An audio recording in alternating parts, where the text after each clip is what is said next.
decades, archaeologists believed they had solved the mystery. According to the traditional explanation, the Great Sphinx was built around 2500 BC during the reign of Pharaoh Khafre. At first glance, the theory seems convincing. The Sphinx stands beside Khafre's pyramid. Its temple is connected to Khafre's Valley Temple, and the limestone used in both structures appears to come from the same quarry. Everything seems to point toward one conclusion. Khafre built the Sphinx. But then, an uncomfortable question emerged. If Khafre really built the Sphinx, why didn't he say so?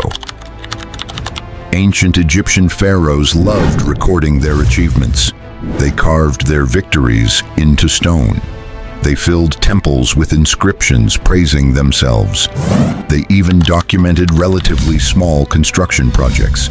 Yet nowhere, not on a wall, not on a monument, not on a single contemporary inscription, does Khafre clearly claim that he built the Sphinx.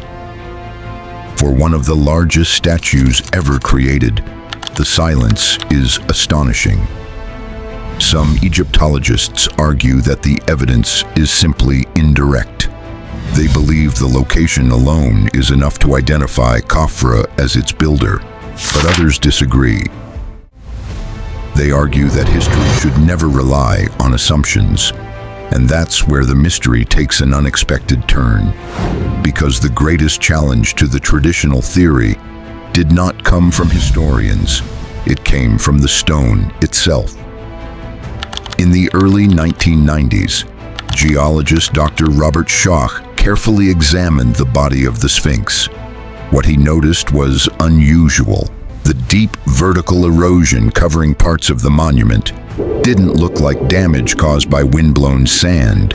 Instead, it looked remarkably similar to erosion caused by long periods of heavy rainfall.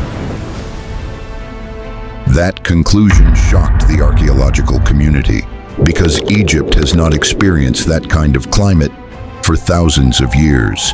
In fact, the last period of sustained heavy rainfall in the Giza region ended long before the accepted construction date of the Sphinx.